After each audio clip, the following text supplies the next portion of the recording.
Hello दोस्तों, आप सभी लोगों का स्वागत करती हूँ जुडिशरी बाय पीडब्ल्यू पे। मैं हूँ आपकी लॉ मेंटर इसरा और एक बार फिर से आप सभी लोगों का हार्दिक स्वागत है। हम लोग कवर कर रहे हैं कॉन्स्टिट्यूशन ऑफ इंडिया, भारत का संविधान, जहां पे फंडामेंटल राइट्स हमने ओवर कर ली हैं, राइट टू कॉन्स्टिट्यूशनल रेमेडीज हमने पढ़ ली हैं। और आई एम वेरी श्योर आपकी तैयारी बहुत ही धुआंधार चल रही होगी, बढ़िया तरीके से आपकी पढ़ाई चल रही होगी, रिवीजन चल रहा होगा और मेंस की आंसर राइटिंग भी साथ ही साथ चल रही होगी, जिस भी स्टेट को आप टारगेट कर रहे हैं। दोस्तों, आज लेक्चर नंबर 12 की ओर हम आ चुके हैं, जहां पे हम एग्जीक्यूटिव के बारे में पढ़ने वाले हैं। और आज के सेशन का हमारा प्राइम फोकस होने वाला है किसके ऊपर? प्रेसिडेंट के ऊपर। प्रोविजंस में आपको बता दूंगी, मेजरली जो आपके लिए इंपॉर्टेंट हो जाता है वो प्रेसिडेंट से रिलेटेड प्रावधान मेंस और प्री दोनों के पॉइंट ऑफ व्यू से बहुत इंपॉर्टेंट है। तो एक तो रोल ऑफ द प्रेसिडेंट, क्या प्रेसिडेंट जो है रियल हेड होता है या नॉमिनल हेड होता है, ये एक सवाल पूरा बनता है। और प्रीलिम्स के पॉइंट ऑफ व्यू से कई बार इलेक्शंस के बारे में पूछ लिया जाता है, एग्जीक्यूटिव पावर के बारे में, extent of the executive power के बारे में पूछ लिया जाता है, कंटिजेंसीज के बारे में क्वेश्चन पूछ लिया जाता है। तो सारे टॉपिक्स हम लोग करने वाले हैं आज के सेशन में मेंस के पॉइंट ऑफ व्यू से, यानी कि pardoning power, ordinance making power और इन जनरल जो प्रेसिडेंट की पावर्स होती हैं, पावर से रिलेटेड एक मेंस का क्वेश्चन जरूर आपको तैयार करना है, प्रेसिडेंशियल पावर्स से रिलेटेड। और दूसरी चीज, जो प्रोविजंस आपके वाइस प्रेसिडेंट से रिलेटेड है, वो भी मैं आज ही के सेशन में आपके बता दूंगी। उसमें बहुत ज्यादा हमें डिटेल में जाना नहीं है, बट जनरली हमें बेयर एक्ट देखनी है बस। तो जो मेंस के पॉइंट ऑफ व्यू से उसके ऊपर हमारा फोकस होने वाला है। सेशन को शुरू करेंगे without any further ado. I hope मेरी ऑडियो वीडियो आप सभी लोगों को दोस्तों क्लियर है। टॉपिक बहुत इंपॉर्टेंट है और नोट्स आपको साथ ही साथ कोशिश करा करिए कि क्लास के साथ ही साथ नोट्स बना के चलिएगा, क्योंकि उस टाइम पे जो नोट्स बनते हैं ना, वो हमेशा से दिमाग में रहते हैं। सो एग्जीक्यूटिव में दोस्तों आज मैं आपको प्रेसिडेंट के बारे में बताने वाली हूं। एग्जीक्यूटिव आपने कई बार सुना भी होगा। जब भी हम ऑर्गन्स की बात करते हैं तो हमारे देश में 3 ऑर्गन्स हैं। पहला है एग्जीक्यूटिव, दूसरा है लेजिस्लेचर। मैं खुद ही बहुत बार बता चुकी हूं ये बात आप लोगों को, लेजिस्लेचर और जुडिशरी। आज ये बात फिर से बताने का कारण ये है कि ये जो पार्ट है ना, ये जो ऑर्गन है, इसका हम लोग जनरली क्या जानते हैं, काम क्या होता है? जो लॉज लेजिस्लेचर ने बनाए हैं उनको प्रॉपर तरह से इफेक्ट में लाना, उसके अलावा प्रॉपर एडमिनिस्ट्रेशन करना, गवर्नेंस जो है वो स्मूथ हो, ये इंश्योर करना, सब एग्जीक्यूटिव का काम होता है। तो एग्जीक्यूटिव में कौन कौन आता है? जैसे कि जो इलेक्टेड हेड होता है, यानी कि प्राइम मिनिस्टर, चीफ मिनिस्टर, इनकी पूरी टीम यानी कि काउंसिल ऑफ मिनिस्टर्स, साथ ही प्रेसिडेंट, साथ ही गवर्नर एंड अदर ऑर्गन्स, जो कि लॉज को इफेक्ट में लाने के लिए, कंट्री में एडमिनिस्ट्रेशन के लिए बहुत इंपॉर्टेंट रोल प्ले करते हैं। उनको हमने एग्जीक्यूटिव ऑर्गन में हमने उनको डिवाइड किया। बाकी ये लॉ मेकिंग बॉडी है हमारी, और ये हमारी जुडिशरी है जिसकी हम तैयारी भी कर रहे हैं, और जो न्याय करने के लिए हमारा जो ऑर्गन बनाया गया है। तो एग्जीक्यूटिव की बात करेंगे। एग्जीक्यूटिव को भी दोस्तों आप 2 कैटेगरीज में डिवाइड कर सकते हो, थोड़ा ध्यान से मेरी बात समझिएगा। लेजिस्लेचर को भी 2 कैटेगरीज में डिवाइड किया जा सकता है, और जुडिशरी को भी 2 कैटेगरीज में मेजरली हम डिवाइड करते हैं। जब हम एग्जीक्यूटिव की बात करते हैं तो हम सेंट्रली और स्टेट वाइज बात करते हैं, इसी को हम फेडरलिज्म कहते हैं दोस्तों, है कि नहीं है? लेजिस्लेचर की जब हम बात करते हैं, सिमिलरली सेंट्रली और स्टेट वाइज हम बात करते हैं। साथ ही जब हम जुडिशरी की बात करते हैं तो हम हायर जुडिशरी और लोअर जुडिशरी इस तरह से डिवीजन करते हैं, राइट? तो ये आप देखोगे यही फेडरलिज्म के स्पिरिट को दर्शाता है, जहां पे कंट्री में जो ऑर्गन्स हमें गवर्न करते हैं वो डिवाइडेड है centrally as well as state level पे। तो एग्जीक्यूटिव में आज हम सेंट्रल एग्जीक्यूटिव या यूनियन एग्जीक्यूटिव में जो बॉडीज हैं, जैसे कि प्रेसिडेंट, वाइस प्रेसिडेंट, इनके बारे में देखेंगे। नेक्स्ट क्लास में मैं आपको प्राइम मिनिस्टर और काउंसिल ऑफ मिनिस्टर्स के बारे में बताऊंगी, बहुत इंपॉर्टेंट है वो। तो वो भी आपको जरूर देखना है। चलिए आगे आ जाइए। तो दोस्तों जब भी हम प्रेसिडेंट की बात करते हैं, बट उससे पहले मैं आपको बता दूं, पार्ट 4A तक हम लोगों ने कंप्लीट कर लिया था। हम लोग पार्ट 5 पे आ चुके हैं। पार्ट 5 है यूनियन। पार्ट 5 है यूनियन। यूनियन का चैप्टर 1 एग्जीक्यूटिव के बारे में बात करता है। चैप्टर 2 में पार्लियामेंट के बारे में दिया गया है। चैप्टर 3 में लेजिस्लेटिव पावर आपके प्रेसिडेंट की दी गई है 123 में, ऑर्डिनेंस मेकिंग पावर। फिर 124 से आपकी जुडिशरी शुरू हो जाती है, और last but not the least आपके कैग का प्रोविजन चैप्टर 5 में दिया गया है। तो ये जो है बेसिक डिवीजन है, बेरैक में आपको देखने को मिल जाएगा, बट इस तरह से आप एक बार तैयार कर लीजिएगा तो आपके दिमाग में रहेगा executive, parliament, legislative power, judiciary और कैग, ये 5 डिविजन है। कई बार प्रीलिम्स में ये भी पूछ लिया जाता है। तो बात करेंगे प्रेसिडेंट की। प्रेसिडेंट से रिलेटेड जो मेजर प्रोविजंस है वो आपको 52 से लेकर के 62, उसके बाद भी कुछ प्रोविजंस हैं, लेकिन मेजर जो प्रोविजंस है वो यहीं पे देखने को मिलेंगे। जैसे कि president, there shall be a president of India, article 52। Executive power क्या होगी यूनियन की, इलेक्शन होगा, मैनर ऑफ इलेक्शन क्या होगा, इसको ना एज मैं आपको इसलिए दिखा रही हूँ, उसको आपको एज इट इज लर्न कर लेना है। 52 में प्रेसिडेंट, 53 में एग्जीक्यूटिव पावर जैसे हम लोग ने लर्न किया हुआ है, 54 में इलेक्शन, 55 में मैनर ऑफ इलेक्शन, 56 में टर्म। जब आप ये सीक्वेंसिंग एक बार याद कर लोगे तो अंदर क्या है वो आप इतनी बार प्रीलिम्स के जब प्रैक्टिस करोगे, अंदर क्या है वो आपको ऑटोमेटिकली याद हो जाएगा। तो एक बार सीक्वेंसिंग आपको याद हो जाए वो जरूरी है दोस्तों। 52 में प्रेसिडेंट, 53 में एग्जीक्यूटिव पावर, 54 में इलेक्शन, 55 में मैनर ऑफ इलेक्शन क्या होगा, फिर क्या होगा, टर्म ऑफ ऑफिस क्या होगा, कितने टाइम के लिए प्रेसिडेंट बनाया जाएगा, क्या वो रीइलेक्ट किया जाएगा, 57 में क्या वो रीइलेक्ट किया जाएगा, अगर प्रेसिडेंट बनना है तो उसके लिए क्या क्वालिफिकेशंस होंगी, उसके ऑफिस की कंडीशंस क्या होंगी, ओथ और एफर्मेशन कौन दिलाएगा, क्या उसको कभी निकाला जा सकता है, क्या उसको इम्पीच किया जा सकता है, उसका प्रोसीजर क्या होगा, और वैकेंसी फिल करने का टाइम क्या होगा, वैकेंसी फिल करने का टाइम क्या होगा। ठीक है, चलिए सबसे पहले दोस्तों हम लोग जनरल बात करने वाले हैं। बात करी जाए अगर प्रेसिडेंट की क्वालिफिकेशन की, तो सबसे पहले जरूरी ये है कि वो सिटीजन, भारत का नागरिक होना जरूरी है। 35 साल की उम्र, 35 ईयर्स ऑफ एज उन्होंने कंप्लीट कर ली हो, और लोकसभा के मेंबर बनने के लिए वो क्वालिफाइड होने चाहिए कि वो लोकसभा के इलेक्शंस में खड़े हो सके। साथ ही दोस्तों ऑफिस ऑफ प्रॉफिट जो है वो प्रेसिडेंट होल्ड ना कर रहा हो। ऑफिस ऑफ प्रॉफिट में आपको बता दूं कि सरकार के अंडर कोई भी पब्लिक ऑफिस अगर आप होल्ड कर रहे हैं जहां पे मॉनेटरी गेन्स आपको हो रहे हैं, जहां पे आपको कोई फाइनेंशियल प्रॉफिट हो रहा है, तो वो ऑफिस ऑफ प्रॉफिट के अंदर आता है, चाहे वो गवर्नमेंट ऑफ इंडिया के अंदर हो, चाहे वो गवर्नमेंट ऑफ एनी स्टेट के अंडर हो, तो ऑफिस ऑफ प्रॉफिट होल्ड ना कर रहे हो। दूसरी चीज आपको मुझे बतानी ये है कि जब भी प्रेसिडेंट साहब रिजाइन करते हैं तो वो अपना रेसिग्नेशन देते हैं वाइस प्रेसिडेंट को। जब भी प्रेसिडेंट रिजाइन करते हैं वो अपना रेसिग्नेशन वाइस प्रेसिडेंट को देते हैं। 5 साल के लिए ऑफिस होल्ड करते हैं जिस दिन से वो एंटर करते हैं, 5 ईयर्स के लिए वो ऑफिस होल्ड करते हैं जब से वो एंटर करते हैं। तो एक जगह पे आपको बहुत सारी चीजें पता चल चुकी हैं। दोस्तों इलेक्शन, प्रेसिडेंट के इलेक्शन की बात करी जाए, टेक्निकलिटीज हैं, बट जितना ज्यादा उसको उलझाओगे उतना ज्यादा उलझते चले जाओगे। बहुत ही इजी वे में हमें समझना है क्या होता है। आइए मैं आपको बता देती हूँ।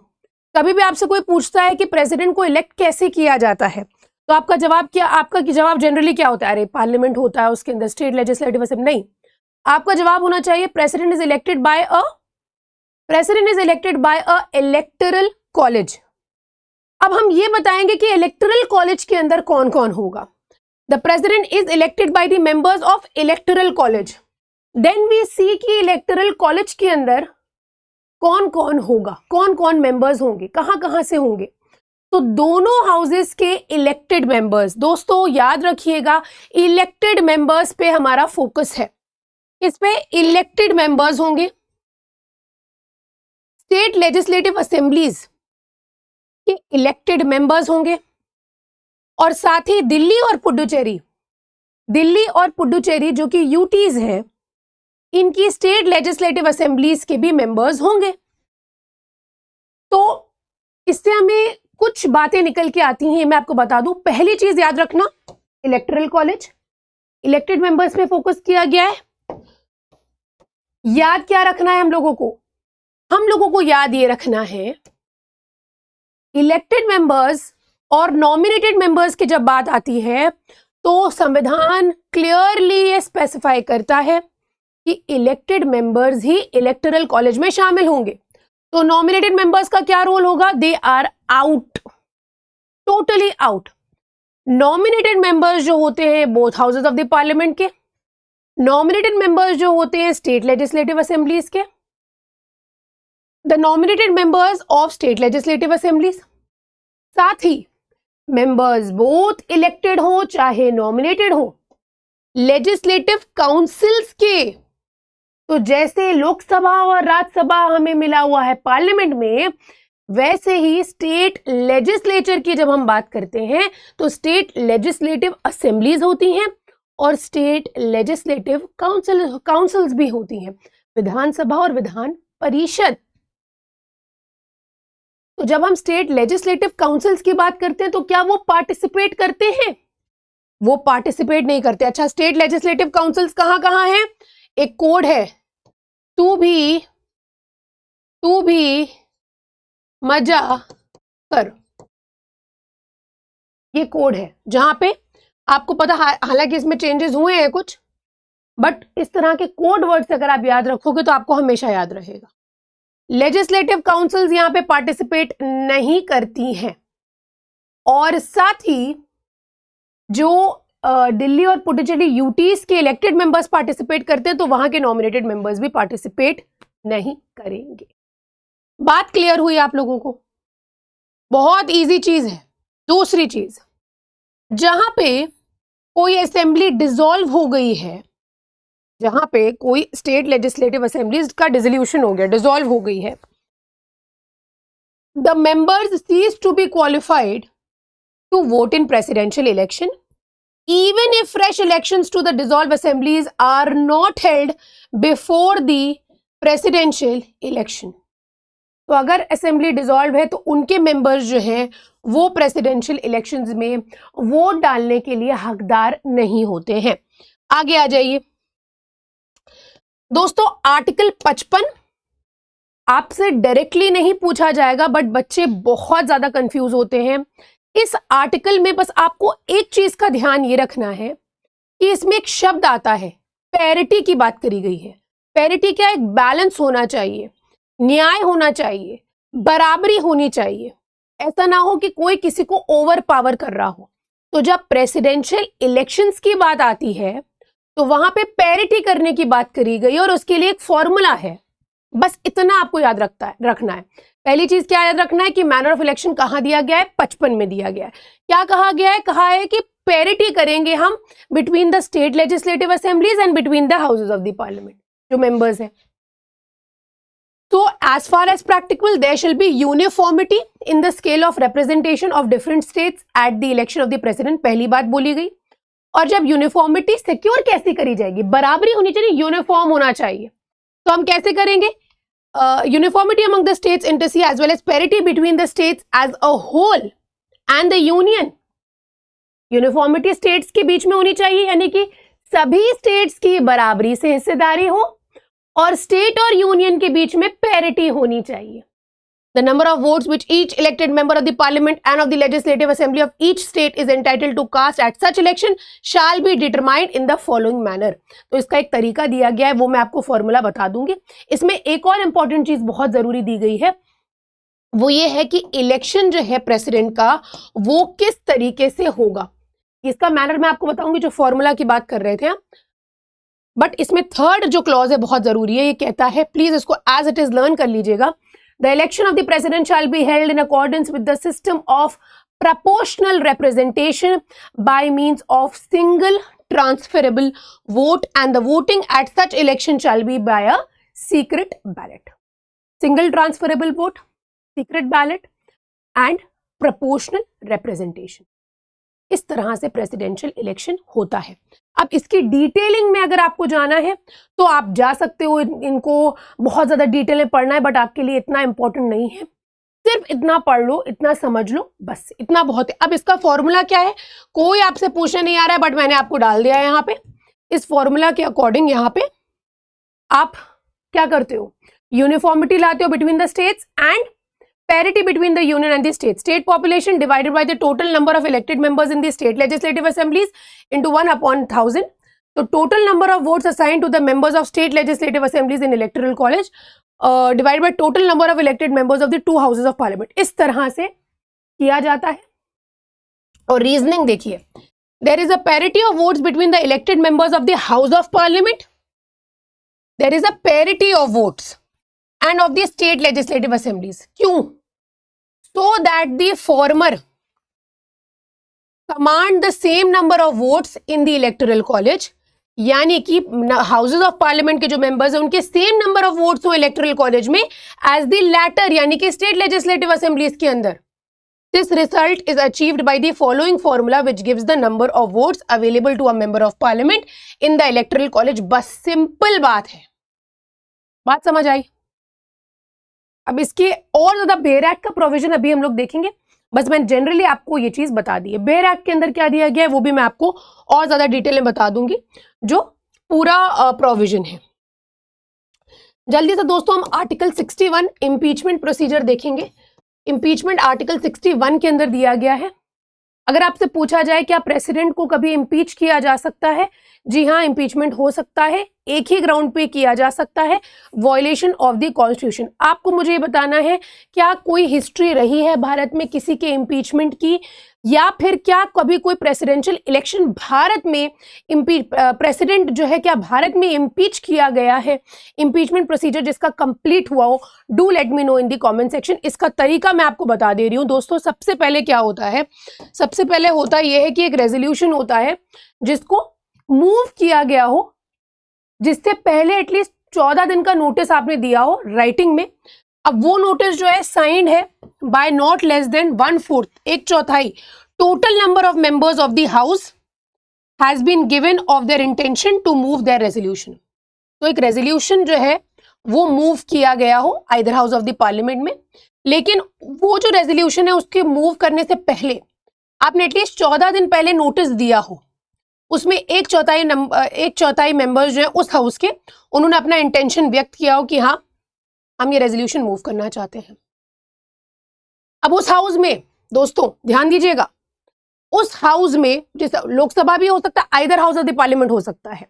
लोकसभा में मान के चलिए आपने मूव किया है, तो लोकसभा में 2/3 मेजोरिटी से 2/3 of the total membership of the house, Lok Sabha में मान के चलिए आपने पास किया। फिर आप क्या दूसरा प्रोसीजर क्या है, फिर लोकसभा में पास होने के बाद इसको अदर हाउस भेजा जाता है। देखिए, तो पहला प्रोसीजर हमने क्या देखा, एक रेजोल्यूशन, 14 दिन पहले आपने एक नोटिस दिया है, फिर आपने एक रेजोल्यूशन पास किया है और रेजोल्यूशन मूव किया है। वो resolution 2/3 majority total membership of that house से पास किया गया हो। अब दूसरे हाउस भेजा जाएगा उस रेजोल्यूशन को। अदर हाउस क्या करेगा, अदर हाउस दोस्तों इन्वेस्टिगेट करेगा। अब यहां पे हम क्या कह रहे हैं, संविधान का उल्लंघन, संविधान के किसी प्रोविजन का उल्लंघन, वॉयलेशन किया है प्रेसिडेंट ने, तभी तो आपका जो इम्पीचमेंट मोशन है वो पास किया जाएगा। उसी चीज को इन्वेस्टिगेट करेगा जो अदर हाउस है। हम एग्जाम्पल देख रहे हैं, लोकसभा में पास किया गया तो राज्यसभा क्या करेगा, इन्वेस्टिगेट करेगा चार्ज को और cause the charge to be investigated and the president चाहेगा तो कोई कमेटी भी बना सकता है, किसी और को भी इन्वेस्टिगेशन का यहाँ पे जिम्मेदारी दे सकता है, वो जो अदर हाउस है। तो other house shall investigate the charge or cause the charge to be investigated and the president। अब ये जरूरी है, क्यों, क्योंकि यहाँ पे हमने क्या दिया है, प्रेसिडेंट को राइट दिया है। किस चीज का राइट, प्रेसिडेंट के पास दोस्तों राइट ये होता है कि वो अपीयर कर सकता है, वहां पे आ सकता है और साथ ही वो यहाँ पे रिप्रेजेंट कर सकता है, ऐसे इन्वेस्टिगेशन पे बता सकता है, अपना पक्ष रख सकता है, उसको हम अपॉर्चुनिटी देते हैं। अब उसके बाद क्या है, उसके बाद resolution is passed by a majority of not less than 2/3 of the total membership of the house जिसने चार्ज इन्वेस्टिगेट किया है, declaring that the charge preferred against the president has been sustained. तो ये इम्पीचमेंट मोशन जो पूरा हो जाता है। हालांकि इसके बीच में बहुत सारी ऐसी माइन्यूट स्टेजेस होती हैं, बट जनरली तरीका जो है वो यही फॉलो किया जाता है। तो पहले हम क्या करेंगे, 14 दिन का नोटिस देंगे, एक रेजोल्यूशन मूव करेंगे, वो रेजोल्यूशन पास करेंगे, दूसरे हाउस भेजेंगे, दूसरा हाउस चार्ज को इन्वेस्टिगेट करेगा, प्रेसिडेंट अपने पक्ष रखना चाहे रख सकता है, वो 2/3 मेजोरिटी से पास कर देता है, तो ये इम्पीचमेंट प्रोसीजर जो है वो कंप्लीट माना जाता है। आगे आइए, सस्टेनमेंट का मतलब क्या है, सस्टेन कर गया है चार्ज। अब कुछ चीजें मैं आपको यहाँ पे बता दूं जो आपके मेंस के पर्सपेक्टिव से भी जरूरी हो जाएंगे, जैसे कि सबसे पहले the power to impeach might possibly be invoked. अब कौन कौन के सिचुएशंस में आप इम्पीचमेंट कर सकते हैं, जैसे हमने तो संविधान में एक ही ग्राउंड बताया है, क्या, वॉयलेशन ऑफ द कॉन्स्टिट्यूशन, लेकिन ये कहां कहां पे इन्वोक किया जा सकता है, इन the event of president acting independently और कॉन्ट्रारी टू मिनिस्ट्रियल एडवाइस। मान के चलिए जो उसको एडवाइस दी जा रही है कि आपको इस तरह से एक्ट करना चाहिए, जो रूल्स है, रूल्स के अकॉर्डिंग आपको एक्ट करना चाहिए, लेकिन वो कॉन्ट्रारी एक्ट कर रहे हैं, या फिर और फॉर ट्रेजन, ब्राइबरी और अदर हाई क्राइम्स और मिसडीमेनर्स के लिए यहाँ पे उनको ऐसा कोई एक्ट उन्होंने किया है। इम्पीचमेंट होता क्या है, इम्पीचमेंट एक इंस्ट्रूमेंट की तरह यूज किया जाता है। व्हाट कॉन्स्टिट्यूट्स, अब सवाल ये उठता है संविधान, भारत के संविधान का वॉयलेशन क्या होगा।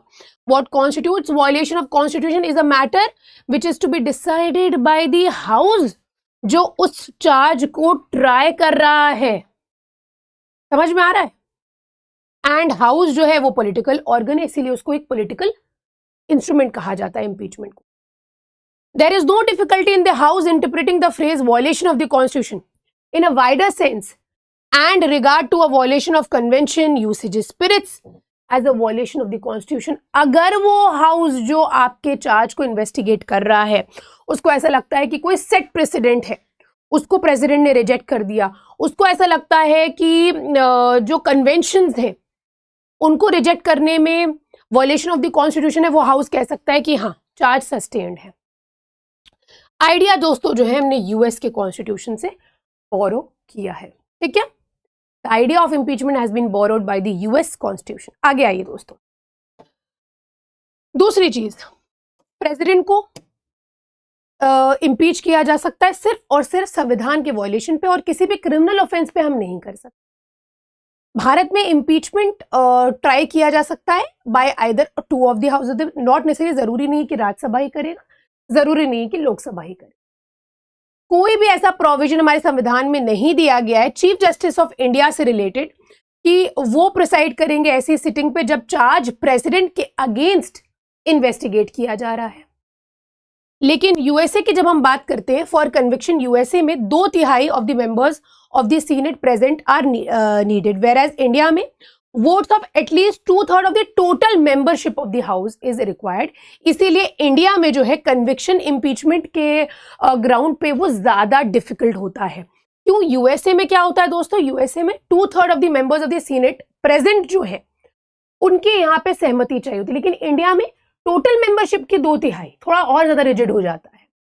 आगे आ जाइए दोस्तों, अब मैं आपको बताने वाली हूं प्रेसिडेंट की जो पोजीशन है, जो मैंने आपको बताया था रियल हेड नहीं कहा जाता है, he is known as the titular head, he is known as the rubber stamp.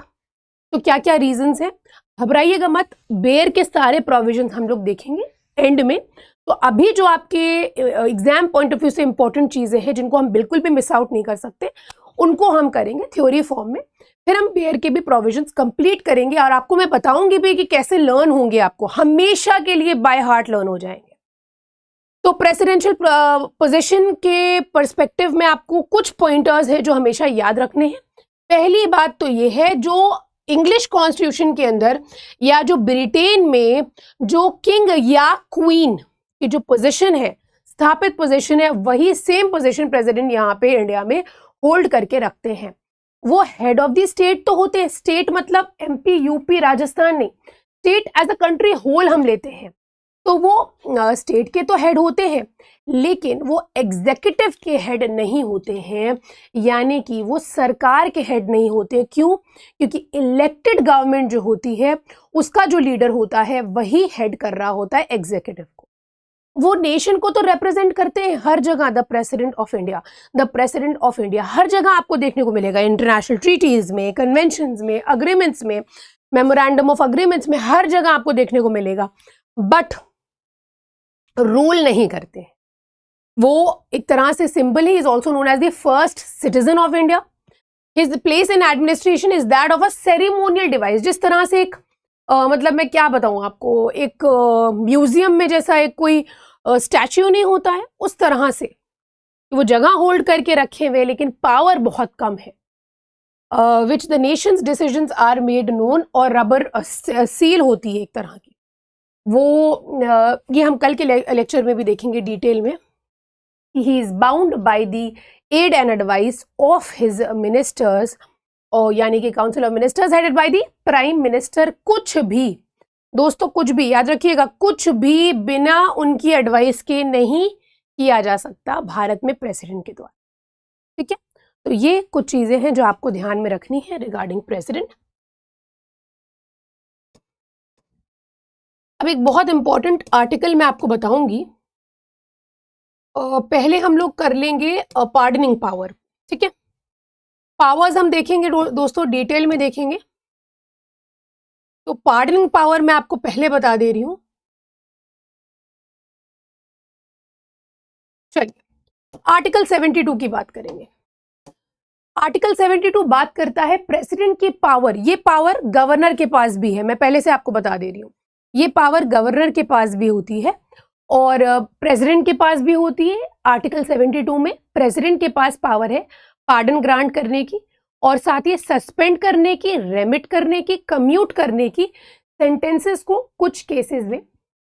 तो 3 क्लॉजेज हैं। पहला क्लॉज बताता है कि प्रेसिडेंट के पास पावर होगी पार्डन्स, रिप्राइव्स, रेस्पाइट्स, रेमिशंस पनिशमेंट के मामले में ग्रांट करने की, साथ ही सस्पेंड करने की, रिमिट करने की, सेंटेंसेस को कम्यूट करने की भी पावर रखते हैं उन पर्सन्स के लिए जिनको कमिट किया गया है फॉर सर्टेन ऑफेंसेस, कन्विक्ट किया गया है, sorry.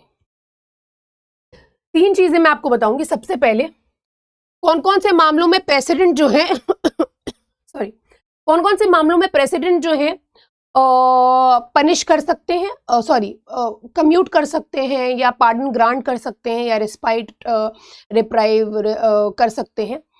In all cases where the punishment और सेंटेंस कोर्ट मार्शल का है। जानते हैं ना, जो भी आपके आर्म्ड फोर्सेस के अंदर जो कोर्ट मार्शल के लिए एक अलग बेसिकली एक प्रोसीजर अडॉप्ट किया गया है, तो ऐसे मामले में प्रेसिडेंट जो है उनके पास ये पावर है कि वो आपकी पनिशमेंट्स को सस्पेंड, रिमिट या कम्यूट कर सकते हैं सेंटेंसेस को। हर केसेस में, in all cases where the punishment और sentence is for an offence against any law relating to a matter which the executive power of the union extends.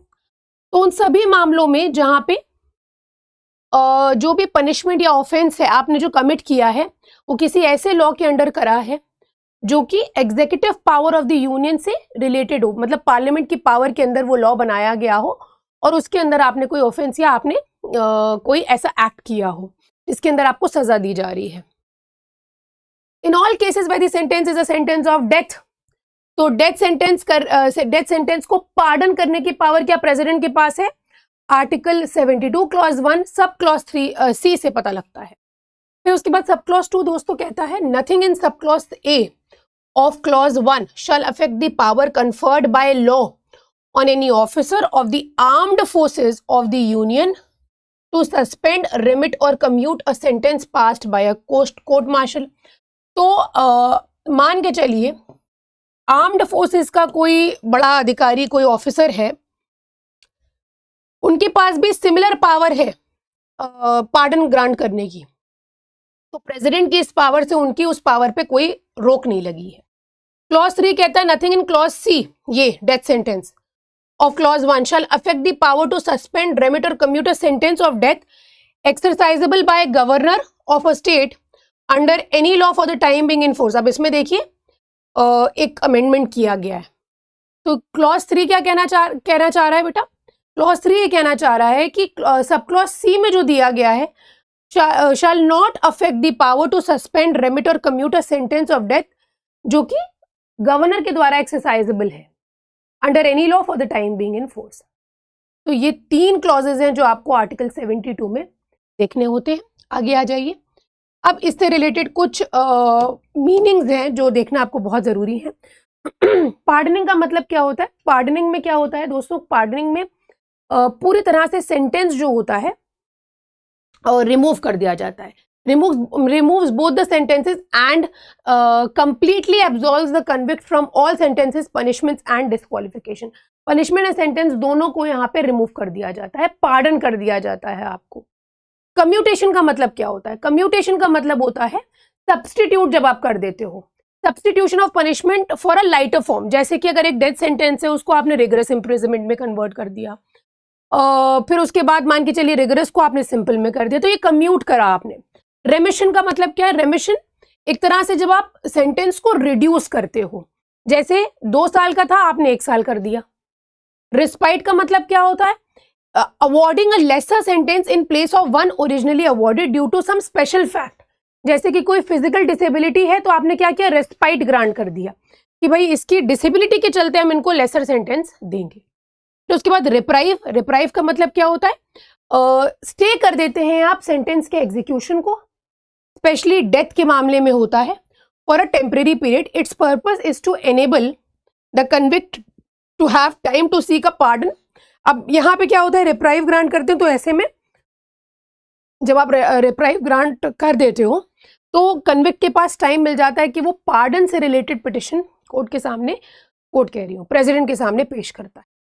तो ये कुछ तरीके हैं जो आपके लिए मीनिंग जानना बहुत ज़रूरी है, कंफ्यूज करते हैं कई बार। केस नोट डाउन करिएगा, मारूराम वर्सेस यूनियन ऑफ इंडिया 1980। इस केस में कोर्ट ने कहा कि आर्टिकल 72 के अंदर जो पावर है प्रेसिडेंट की, ये सेंट्रल गवर्नमेंट के एडवाइस पे ही उनको एक्सरसाइज करनी चाहिए, and not bye the president on his own, and that the advice of the government binds the head of the Republic. ठीक, फिर उसके बाद केहर सिंह का केस यहाँ पे बहुत जरूरी हो जाता है, 1989 का है ये दोस्तों। इस केस में कोर्ट ने कहा कि the order of the president cannot be subjected to judicial review on its merits except within the strict limitation defined in Maru Ram. तो मारूराम में कुछ लिमिट्स को भी डिफाइन किया गया था, और इस केस में, केहर सिंह के केस में, कोर्ट ने यह कहा था कि जो प्रेसिडेंशियल ऑर्डर है रिगार्डिंग पार्डनिंग, तो इसको आप इसका जुडिशियल रिव्यू नहीं कर सकते मेरिट्स पे, लेकिन मारूराम में जो लिमिटेशन है उनको फॉलो करेंगे तब आप कर सकते हैं, except within the strict limitation defined in Maru Ram, उसके ही अकॉर्डिंग करा जा सकता है। इप्रू सुधाकर का केस दोस्तों हम छोड़ नहीं सकते, 2006 का केस है। It is a well settled principle that limited judicial review of the इसको क्लेमेंसी पावर भी कहते हैं, of clemency power is available to the supreme court and high courts. Granting of clemency यानी कि पार्डन बाय द प्रेसिडेंट और governor can be challenged on the following grounds. Challenge किया जा सकता है, ऑर्डर हैज बीन पास, दिमाग का use ही नहीं करा, बिना एप्लीकेशन ऑफ माइंड के, ऑर्डर मैलाफाइड है, order has been passed by wholly irrelevant considerations, extraneous और इररेलेवेंट कंसिडरेशंस पे आपने अपना ऑर्डर पास किया है, जो भी रेलेवेंट मटेरियल थे भाई वही आपने आउट ऑफ कंसिडरेशन रखे, अपना कोई मोटिव आप तो नहीं निकाल रहे हो। ऑर्डर में क्लियरली ये दिख रहा है कि ये ऑर्डर आर्बिट्री है, यानी कि इस ऑर्डर में आर्बिट्रीनेस है। तो ये कुछ ऐसे ग्राउंड्स हैं जिस पे जब प्रेसिडेंट क्लेमेंसी ग्रांट करेगा या पार्डन करेगा उसको हम चैलेंज भी कर सकते हैं। ठीक है, चलिए अब आगे आ जाइए। पार्डनिंग पावर से रिलेटेड ये आपको मुझे बताना था। अब इसके बाद मैं आपको कराने वाली हूं लेजिस्लेटिव पावर जो प्रेसिडेंट की है, इसको अलग से हम करने वाले हैं डिटेल में। क्यों? क्योंकि बहुत इंपॉर्टेंट है दोस्तों। हमने दिल्ली में भी देखा अभी क्या हुआ था दिल्ली में कि जो इलेक्टेड गवर्नमेंट है, उनके जो हेड थे अरविंद केजरीवाल के, जो जेल जाने से पहले के जो इश्यूज चल रहे थे, उनका कहना ये था कि जो ब्यूरोक्रेट्स हैं दिल्ली में, क्योंकि वो डायरेक्टली मिनिस्ट्री सेंट्रल गवर्नमेंट के अंडर आते हैं, और तो वो जो भी ऐसे ऑर्डर्स पास किए जाते थे बाय द इलेक्टेड गवर्नमेंट उनका पालन ही नहीं करते थे। तो ये इशू आ रहा था। कि भाई फिर इलेक्शंस क्यों होते हैं अगर हमारे पास पावर नहीं है। तो सुप्रीम कोर्ट ने क्लियरली ये कहा कि जो इलेक्टेड गवर्नमेंट उनको पावर दी जाए। डेमोक्रेसी में ऐसे ही होता है, and there should be separation of power, limited control रखिए आप, और ट्रांसफर के मामले में या अपॉइंटमेंट के मामले में पूरी पावर यहाँ पे इलेक्टेड गवर्नमेंट के पास आनी चाहिए। उसके बाद क्या हुआ, ऑर्डिनेंस पास हो गई, फौरन हमने देखा ऑर्डिनेंस पास हो गई। तो ऑर्डिनेंस क्या होती है इसको हम जानना चाहेंगे। आर्टिकल 123 और 213 याद रखना है। 123 प्रेसिडेंट को पावर देता है ऑर्डिनेंस ग्रांट करने की, प्रमलगेट करने की टू बी प्रिसाइज, और 213 गवर्नर को पावर देता है ऑर्डिनेंस प्रमलगेट करने की। What is an ordinance? Ordinance is a temporary law. अब ऑर्डिनेंस को आप और अच्छे से समझोगे जब हम पार्लियामेंट पढ़ेंगे। क्यों? क्योंकि हम ये देखेंगे जब हम सेशंस के बारे में पढ़ेंगे कि हाउस के सेशंस कब होते हैं और ऑर्डिनेंस कब पास करना अलाउ किया गया है। ऑर्डिनेंस तभी पास हो सकती है जब हाउसेस सेशन में नहीं है। ऑर्डिनेंस होता क्या है? Ordinance is a temporary law, मतलब उस समय के लिए जब हाउस सेशन में नहीं है। Who is the law making body?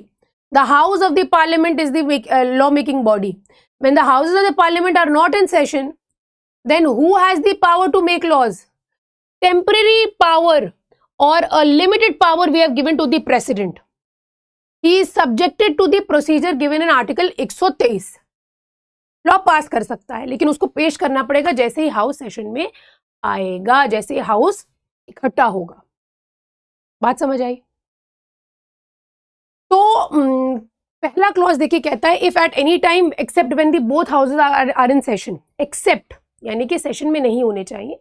President अगर सेटिस्फाइड है कि ऐसे कोई सर्कमस्टांसेस एग्जिस्ट कर रहे हैं कि जरूरी है कि इमीडिएट एक्शन लेना है, तो वो एक ऑर्डिनेंस पास कर सकता है, जैसे भी सर्कमस्टांसेस उसको लग रहे हैं उसके अकॉर्डिंग। अब जो ऑर्डिनेंस प्रमलगेट करी जाती है आर्टिकल 123 में, उसका सेम इफेक्ट होता है जैसा कि एक एक्ट ऑफ पार्लियामेंट, जैसे कानून का होता है, जैसे एक लॉ का होता है। लेकिन हर एक ऑर्डिनेंस उसको ले किया जाएगा before both house of the parliament, और वो जो ऑर्डिनेंस है इसका जो लाइफ होती है ना इस टेम्परेरी लॉ की 6 वीक्स की होती है।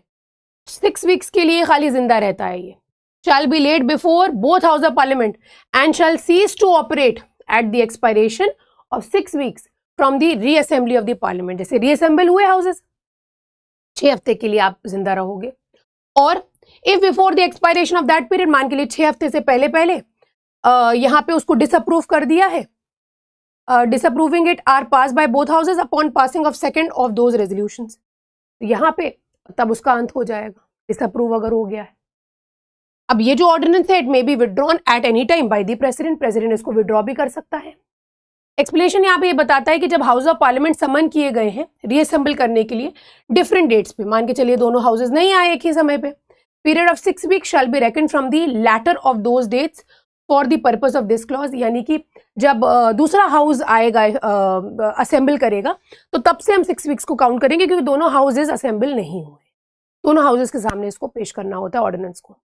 फिर साथ ही यहाँ पे कहा गया थर्ड क्लॉज में, if and so far as an ordinance under this article makes any provision which parliament would not under this constitution be competent to enact, वो वॉइड होगी। अगर ऑर्डिनेंस के अंदर प्रेसिडेंट कोई भी ऐसे प्रोविजंस बनाता है या ऐसे कोई लॉ को ले डाउन करना चाह रहा है थ्रू दी ऑर्डिनेंस, जो कि पार्लियामेंट के पास पावर नहीं है बनाने की ऐसे लॉज को, तो वो वॉइड हो जाएगा। तो ये कुछ तरीके बताए गए हैं, यहाँ पे प्रोसीजर बताया गया है कि आपको पेश करना होगा, लाइफ कितनी रहेगी और कब से हम उसको रेकन करेंगे, काउंट करेंगे। बस ज़्यादा टेक्निकलिटीज आपसे पूछी नहीं जाती। इसका क्या रोल है ऑर्डिनेंस का, ये आपसे पूछा था। तो इसमें दिल्ली वाला जो अभी रिसेंट इवेंट हुआ है वो आप मेंशन करेंगे। आगे आइए। अब इसमें एक केस है, आपको मैं 2017 का बताना चाहूंगी, कृष्ण कुमार सिंह का है वर्सेस स्टेट ऑफ बिहार। इस केस में कहा गया, कोर्ट ने कहा that the requirement of placing the ordinance before the legislature ये मैंडेटरी है, और अगर बार बार रीप्रमलगेशन, कई बार ऐसा होता है कि ऑर्डिनेंस रीप्रमलगेट कर दी जाती है, repromulgation of ordinance is a fraud on the constitution and subversion of democratic legislative processes. Court ने यहाँ पे भी कहा कि जो प्रेसिडेंट का सेटिस्फैक्शन होता है आर्टिकल 23 के अंदर और 123 के अंदर और गवर्नर का 213 के अंदर, violation of ordinances is not immune from judicial review. हम जुडिशियल रिव्यू भी करेंगे, 2017 के केस में कहा गया। फिर उसके बाद एक केस है दोस्तों 87 का, डीसी वाधवा का। इसको देखिए, डीसी वाधवा के केस में कहा गया the power to make an ordinance is to meet an extraordinary situation, emergency situation, unforeseen situation arise हो गई है, and it should not be made to meet political ends of an individual. आप अपने motives को पूरा करने के लिए अगर ऑर्डिनेंस पास कर रहे हैं तो वो अच्छी बात नहीं है। बार बार अगर आप रीप्रमलगेशन करेंगे, डेमोक्रेटिक प्रोसेस का सबवर्जन है और संविधान पे फ्रॉड है। If ordinance making was make usual practice आपने बना दिया है, या आपने एक तरह से एक ऑर्डिनेंस राज क्रिएट कर दिया है, कोर्ट शुड स्ट्राइक डाउन रीप्रमलगेटिंग। फिर से अगर ऑर्डिनेंस, रीप्रमलगेशन का मतलब क्या है, एक बार आपने ऑर्डिनेंस प्रमलगेट कर दी, फिर आपने क्या किया, फिर उसको जिंदा कर दिया, फिर आपने उसको जिंदा कर दिया, फिर आपने उसको जिंदा कर दिया। बार बार आप प्रमलगेशन कर रहे हैं, या बार बार जब हाउस सेशन में नहीं आप ऑर्डिनेंस प्रमलगेट कर रहे हैं। क्यों कर रहे हैं आप भाई? इलेक्टेड रिप्रेजेंटेटिव्स कहाँ हैं, प्रतिनिधि कहाँ हैं? तो ये जरूरी है कि आप देखें कि ऑर्डिनेंस राज ना बने। बहुत इंपॉर्टेंट डीसी वाधवा केस, ये AK रॉय का केस भी आप डाल सकते हैं। कहा गया President's ordinance making power is not beyond judicial review. However, the need to exercise judicial review over the President's decisions तभी arise होगा when there were substantial grounds to challenge. हर कोई casual और passing चीज पे आप challenge नहीं उठाएंगे, substantial ground होने चाहिए, और ऐसा कुछ हो कि वाकई लग रहा हो कि हाँ ये अनकॉन्स्टिट्यूशनल चीज हुई है। तो ये AK रॉय के केस में कहा गया। अब दोस्तों मुझे आपको एक और इम्पॉर्टेंट आर्टिकल, ध्यान रखिएगा, प्रीलिम्स के पॉइंट ऑफ व्यू से बड़ा ही इम्पॉर्टेंट आर्टिकल है। पार्ट 5 में नहीं है, ये पार्ट 19 में दिया गया है। बेसिकली इसमें आर्टिकल 361, आर्टिकल 361 में यहाँ पे प्रीलिम्स में बहुत बार पूछा गया है। प्रेसिडेंट, गवर्नर और राज प्रमुख तो अब रहे नहीं है, प्रेसिडेंट और गवर्नर का प्रोटेक्शन दिया गया है। तो पहला क्लॉज कहता है प्रेसिडेंट या गवर्नर, राज प्रमुख जो स्टेट के हैं, उनको वो आंसरेबल भी नहीं होंगे किसी कोर्ट में, और इसके अलावा भी बहुत सारी चीजें हैं जो अभी हमें देखने को मिलेंगी। And the performance of powers and duties of his office or for any act done or purporting to be done by him in the exercise and performance of those powers and duties, इसके अंदर उनका कोई जवाबदेही नहीं है court में, ठीक। Provided that conduct of the president may be brought under review by any court, tribunal or body appointed and designated by the either house of the parliament. Article 61 के अंदर अगर इम्पीचमेंट का उनके अगेंस्ट मोशन किया गया है। Further provision कहता है nothing in this clause shall be constitute as restricting the right of any person to bring appropriate proceedings under the against the government of India और government of state. Appropriate proceedings article 32 के अंदर आप move कर सकते हो। No criminal proceedings whatsoever shall be instituted or continued, shall be instituted or continued against the president or the governor in any court जब वो office hold कर रहा है। सेकेंड क्लॉज भूलना नहीं है। Third clause, no process for the arrest or imprisonment, कोई warrant नहीं जारी किया जाएगा, or governor of a state shall be issued from any court during the term of office. Clear. Civil proceedings के मामले में देखिए, no civil proceedings in which relief is claimed against the president, मान के चलिए कोई प्रॉपर्टी से related dispute चल रहा है इनका, या गवर्नर से रिलेटेड, मतलब गवर्नर के अगेंस्ट कोई प्रॉपर्टी का मामला है, वो इंस्टीट्यूट नहीं किया जाएगा जब प्रेसिडेंट और गवर्नर ऑफिस होल्ड कर रहे हैं, वो 5 साल का time period. In any court in respect of any act done or purporting to be done in his personal capacity, personal capacity में कोई प्रॉपर्टी खरीदी, खरीद फरोख्त किया है, उसके मामले में भी कोई सूट इंस्टीट्यूट नहीं किया जाएगा, कोई सिविल प्रोसीडिंग नहीं इंस्टीट्यूट करी जाएगी। वेदर बिफोर और after he enter upon his office as president और as a governor of such state until the expiration of 2 months next after the period of notice in writing has been delivered to the president और the governor as the case may be. Section 80 civil procedure code, ठीक है। Notice आपको देना जरूरी है यहाँ पे। 2 months का notice after in writing has been delivered to the president governor. अब ये बताया गया कहाँ पे, ऑफिस में छोड़ देंगे। The cause of action therefore the name, description, सब कुछ आप उसमें डालेंगे। ये हमने सेक्शन 80 में पढ़ा हुआ है। बात समझ आई, बहुत जरूरी है। अब आगे आ जाइए, पावर्स। मैं आपको दोस्तों सच दिल से मैं बता रही हूँ आपको, ये आपके लिए मेंस के लिए बहुत, मैं हद से ज्यादा बोरिंग है, ये बट ये ज़रूरी बहुत हो जाता, वेरी वेरी इंपॉर्टेंट इट है। मैंने आपको यहाँ पे बता दिया है, ये 123 मैंने बताया ना आपको, और प्रेसिडेंट के परस्पेक्टिव से ज़्यादा ज़रूरी है ये। इन रेस्पेक्ट ऑफ प्रेसिडेंट ज़्यादा, गवर्नर की पावर को नहीं पूछने आ रहा आपसे, ये पूछेंगे। आइए जल्दी आइए, इसको हम लोग देखते हैं।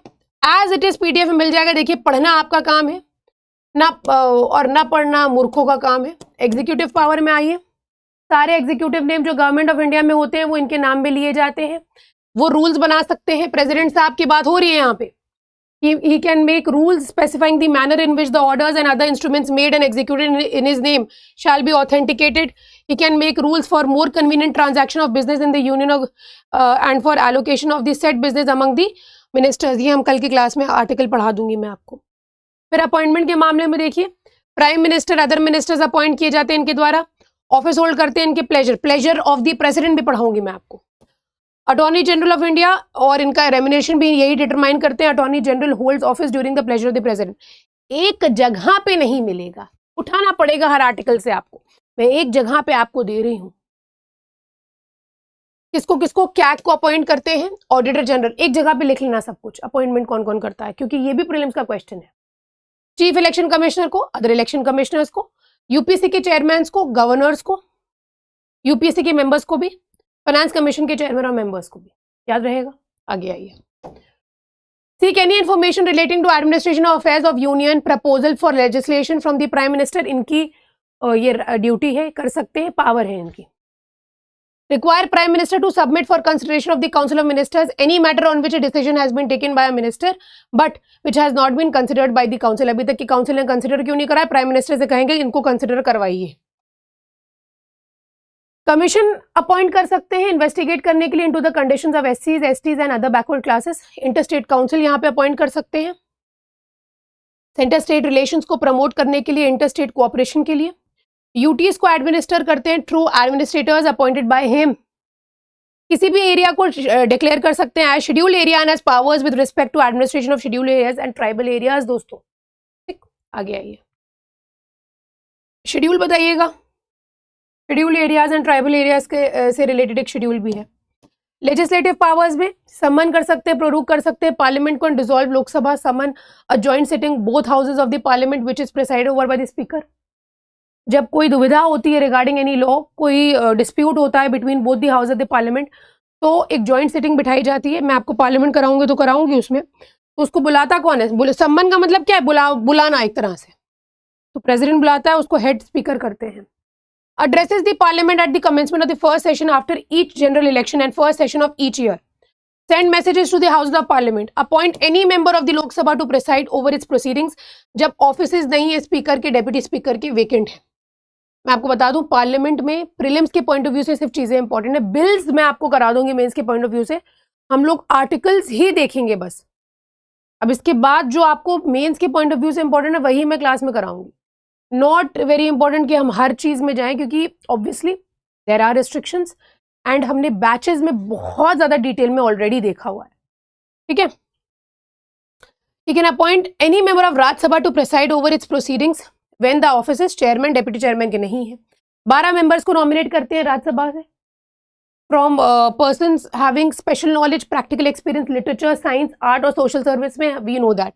आगे आइए, क्या कर सकते हैं? 2 मेंबर्स को नॉमिनेट कर सकते हैं from the Anglo Indian community. दोस्तों अब ये नहीं रहा है, ठीक है।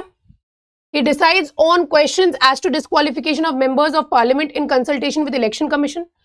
His prior recommendation or permission is needed to introduce certain types of bill. जब कोई बिल भेजा जाता है प्रेसिडेंट को, after it has been passed by the parliament, वो क्या क्या कर सकते हैं? पावर क्या क्या है? अपना असेंट दे सकते हैं, अपना असेंट विथहोल्ड कर सकते हैं, बिल को वापस दे सकते हैं अगर मनी बिल नहीं है रिकंसिडरेशन के लिए। अगर बिल यहाँ पे पास कर दिया जाता है तो यहाँ पे उनका असेंट जो है मान ही लिया जाता है, देना मैंडेटरी हो जाता है। He has to give his assent. जब दोनों हाउसेज ने पास कर दिया, सेकेंड टाइम जब आफ्टर रिकंसिडरेशन किया गया। फाइनेंशियल पावर्स देख लीजिए। And functions of the president are money bills can be introduced in the parliament only with his, very very important दोस्तों, ठीक है। मनी बिल जो है वो इंट्रोड्यूस करा जा सकता है सिर्फ इनके प्रायर रिकमेंडेशन पे। जो बजट होता है यही पार्लियामेंट के सामने पेश करते हैं। पेश तो फाइनेंस मिनिस्टर करते हैं, मतलब he causes no demand for a grant can be made without his recommendation. जो भी कंटिजेंसी फंड से पैसा जो है निकलता है किसी अनफोर्सिन एक्सपेंडिचर के लिए, उसकी भी इनकी मंजूरी ज़रूरत मतलब मंजूरी ली जाती है। He constitutes a finance commission after every 5 years to recommend the distribution of revenues between the center and the state. फिर उसके बाद डिप्लोमेटिक पावर्स में इंटरनेशनल ट्रीटीज एग्रीमेंट्स जो भी हैं उनके बिहाफ पे कंक्लूड करी जाती हैं और हालांकि subject of approval of the parliament होती हैं। He represent India in international forums, affairs and sends receives diplomats like ambassadors and high commissioners. He is supreme commander of the defense forces। जैसे कहा नहीं जाता है, हमारे सर पढ़ाते थे तो हमारे सर बताते थे कि प्रेसिडेंट आप देखोगे हमेशा एक एज होती है, मतलब एक एक्सपीरियंस्ड पर्सन होंगे, एक एज होगी ही, मतलब कभी भी आप नहीं देखोगे कि 36 साल 37 साल 38 साल का कोई प्रेसिडेंट बन रहा है। तो रीज़न क्या है कि मतलब बहुत ज़्यादा अगर विजन होगा या बहुत ज़्यादा अगर यंग ब्लड होगा तो भाई डिफेंस फोर्सेस जो भी हैं, आर्मी, नेवी और एयरफोर्स, उनके चीफ कमांडर होते हैं। मान के चलिए आदेश दे दिया, ऑर्डर कर दिया, कमांड कर दिया कि आज चाइना को उड़ा दो, है ना, इनके ऊपर वॉर डिक्लेयर कर दो, उनके ऊपर वॉर डिक्लेयर कर दो। तो हालांकि अप्रूवल चाहिए होता है पार्लियामेंट का, बट पॉसिबल नहीं है, इसीलिए हम थोड़ा सा सेफ साइड चलते हैं ऐसे मामलों में। और इमरजेंसी में भी बहुत इंपॉर्टेंट पावर होल्ड करता है प्रेसिडेंट। नेशनल इमरजेंसी, आपके presidents rule, failure of the constitutional machinery और फाइनेंशियल इमरजेंसी। तो यार इसका चार्ट बना लेना, मेरी आपसे यही विनती है। और इसके बाद आपके लिए क्वेश्चन है, बट इससे पहले मैं आपको कुछ प्रोविजंस यहाँ पे दिखाना चाहूंगी जो कुछ भी अभी हमने कवर करा है। एक बार हम लोग इसको जल्दी से दोस्तों देखेंगे। ये देखिए, तो we have covered the president and vice president, there shall be a president of India. Executive power के बारे में जो बात करी गई है, तो the executive power of the union shall be vested in the president, and वो खुद एक्सरसाइज करेंगे डायरेक्टली या ऑफिसर्स के थ्रू एक्सरसाइज कराएंगे without the prejudice to generality of the foregoing provision. Supreme commander होंगे, अभी हमने देख लिया। इस आर्टिकल में there shall be nothing which be deemed to be transferred the present any functions conferred by any existing law on the government of any state, prevent the parliament from conferring any law। नहीं, ऐसा कुछ भी नहीं है। Election दोस्तों हम लोग देख लिया। मैनर ऑफ इलेक्शन मैंने आपको बताया है, तरीका जो है आप एक बार बेयर एक्ट रेफर कर लीजिएगा, ज्यादा इसकी टेक्निकलिटीज में मत जाइएगा, ठीक है। सेंसस के बारे में भी, पॉपुलेशन के बारे में भी दिया गया है। टर्म मैंने आपको बता दिया है 5 years का होगा। प्रोवाइड द प्रेसिडेंट, रेजिग्नेशन किसको देंगे, वीपी को देंगे। वॉयलेशन के लिए इनको आप रिमूव कर सकते हैं। इम्पीचमेंट प्रोसीजर 61 में दिया गया है। सक्सेसर जब तक कि नहीं आएगा ऑफिस होल्ड करके रखेंगे। Any resignation address to the VP under clause A shall be communicated by him to the speaker को बता देंगे। 57 क्या कहता है, पर्सन हु होल्ड्स और who has held office of the president subject to other provisions of constitution be eligible for re-election. Re-election हो सकता है, री इलेक्शन हो सकता है, यस मैम हो सकता है। क्वालिफिकेशन मैंने आपको बता दिया है। अच्छा, इसमें मैंने ऑफिस ऑफ प्रॉफिट आपको बताया, तो एक्सप्लेनेशन ये बताता है, for the purpose of this article, यानी कि आर्टिकल 58 के according, a person shall not be deemed to hold any office of profit by reason, सिर्फ इस रीजन से कि वो प्रेसिडेंट है या वीपी है या गवर्नर है या फिर मिनिस्टर है यूनियन का या स्टेट का, ठीक है। आगे आइए, कंडीशंस देख लीजिए। President shall not be a member of either house of the parliament or house of legislature of any state, and if a member of either house of the parliament or legislature of any state be elected as the president, he shall be deemed to have vacated his seat जिस दिन आपका president election complete होता है और आप मतलब seat पे बैठने जा रहे हो। The president shall not hold any other office of profit. President shall be entitled without payment of rent to the use of his official residence. And shall, जितने भी इमोल्यूमेंट्स हैं, अलाउंसेज हैं, प्रिविलेजेस हैं, वो यहाँ पे दिए जाएंगे। Emoluments shall not be diminished during his term of office, जो है वही रहेगा।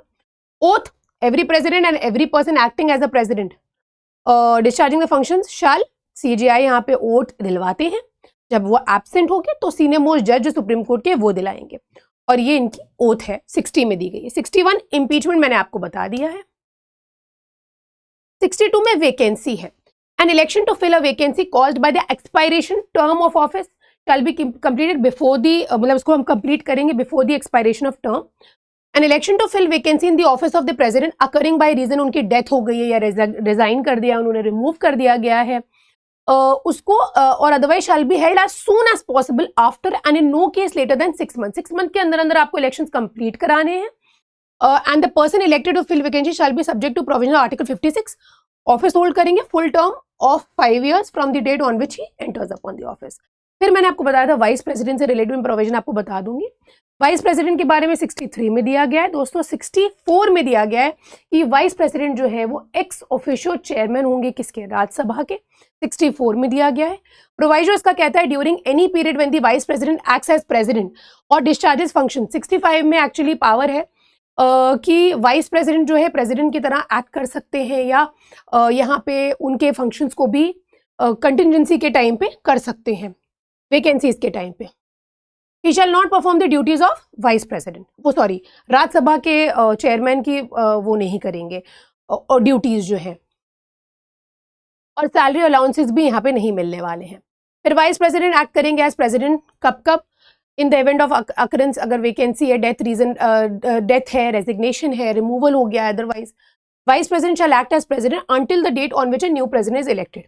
जब प्रेसिडेंट अपने फंक्शंस को डिस्चार्ज नहीं कर पा रहे हैं क्योंकि एब्सेंस है या बीमारी है कोई और रीजन हैं, वाइस प्रेसिडेंट उनके फंक्शंस को डिस्चार्ज कर सकते हैं और सारी पावर्स और इम्यूनिटीज रहेंगी. वाइस प्रेसिडेंशियल इलेक्शंस के बारे में आप देख लीजिएगा, आर्टिकल 66 में दिया गया है. Not very technical. टर्म यहाँ पे दिया गया है 5 years के लिए होल्ड करके रखते हैं. ये रेजिग्नेशन किसको देते हैं, यहाँ पे वाइस प्रेसिडेंट जो है रेजिग्नेशन प्रेसिडेंट को देते हैं. वाइस प्रेसिडेंट को रिमूव किया जा सकता है by the resolution of Rajya Sabha pass by all the majority of the then members of the council and agreed to by the House of People, but no resolution for the purpose of this clause shall be moved unless 14 days का notice यहाँ पे देना पड़ेगा. और successor जब तक कि नहीं आता ऑफिस होल्ड करके रखते हैं. वैकेंसी का सिमिलर है, ओथ आपको 69 में देखने को मिलेगी. 70 में दिया गया discharge of president's functions in other contingencies. तो 65 में हमने देखा कि मान के चलिए बीमारी है, अगर रिजाइन कर दिया, रिमूव हो गए हैं. यहाँ पे कहा गया है कि पार्लियामेंट ऐसे प्रोविजंस करेगा as it thinks fit for the discharge of the functions of president, अगर कोई अदर कंटिजेंसी है जो नहीं प्रोवाइड किया गया है यहाँ पे. फिर उसके बाद 71 में यहाँ पे दिया गया है, बहुत इंपॉर्टेंट है 71 में, आपको बता दूं क्यों, क्योंकि यहाँ पे सुप्रीम कोर्ट के बारे में दिया गया है कि जो भी डाउट्स या डिस्प्यूट्स है जो कि प्रेसिडेंशियल इलेक्शन से रिलेटेड है, वाइस प्रेसिडेंशियल इलेक्शन से रिलेटेड है, वो इंक्वायर करे जाएंगे और डिसाइड किए जाएंगे सुप्रीम कोर्ट के द्वारा, जिनका डिसीजन जो होगा यहाँ पे फाइनल होगा. और इसके अलावा देखिए कहा गया है कि अगर कोई ऐसा इलेक्शन है जो वॉइड डिक्लेयर किया है सुप्रीम कोर्ट ने, act done by him in the exercise and performance of the powers and duties of the office of the president or vice president as the case may be on or before the date of the decision of the Supreme Court, उनको invalidate नहीं किया जाएगा. यानी कि अगर उन्होंने कोई ऐसे एक्ट्स करे हैं एज प्रेसिडेंट और वाइस प्रेसिडेंट बिफोर डिक्लेरेशन, उनको यहाँ पे इनवैलिड नहीं किया जाएगा. फिर उसके बाद subject to the provisions of this constitution, parliament में by law regulate any matter relating to और connected with the election of the president. Parliament regulate कर सकता है. Election of a president or vice president shall not be called in question on the ground of existence of any vacancy for whatever reason among the members of elect. मान के चलिए कोई vacant position है, vacant electoral college complete नहीं है, तो उसके उस पे आप उनको चैलेंज नहीं कर सकते. पार्डनिंग मैंने आपको बता दिया दोस्तों. 73 में आपको बताना चाहूंगी executive power of the union क्या होगी, एक्सटेंट क्या होगा. Extent of the executive power हमने कहाँ पे 53 में देखा ना एग्जीक्यूटिव पावर के बारे में, उसका एक्सटेंट क्या होगा. Subject to the provisions of this constitution, the executive power of the union shall extend to the matters with respect to which parliament has power to make laws, to the exercise of such rights, authority and jurisdiction as are exercisable by the government of India किसी treaty और agreement के through. Executive power referred in clause A shall not, save as expressly provided in the constitution or any law made by the parliament, extend in any state to matters with respect to which the legislature of the state has also power to make laws. तो हमारे लिए important A और B है जानना कि executive power का extend क्या होगा, कि पार्लियामेंट के पास जहां तक कि लॉ बनाने की पावर है, ऐसे राइट्स, अथॉरिटी, जुरिस्डिक्शन जो कि गवर्नमेंट ऑफ इंडिया के द्वारा एक्सरसाइज किए जाते हैं अग्रीमेंट या ट्रीटी की वजह से. तो 73 में ये हमने देख लिया. ये यहाँ से हम लोग कल के सेशन में दोस्तों देखने वाले हैं और आपके मेन से रिलेटेड एक क्वेश्चन मैंने यहाँ पे डाला हुआ है, आप जरूर देखिएगा. पोजीशन ऑफ पावर्स बहुत इजी है, आप इसको लिखते कितना ब्यूटीफुली ये आपके ऊपर डिपेंड करता है. इसी नोट पे दोस्तों मैं आज का सेशन यहीं पर समाप्त करूंगी। आप लोग अपना ध्यान रखिए, पढ़ाई करते रहिए, और इनकेस अगर कोई भी हेल्प चाहिए है तो feel free to ask on Telegram और on the comment section, in the comment section. Thank you so much for joining. Good bye.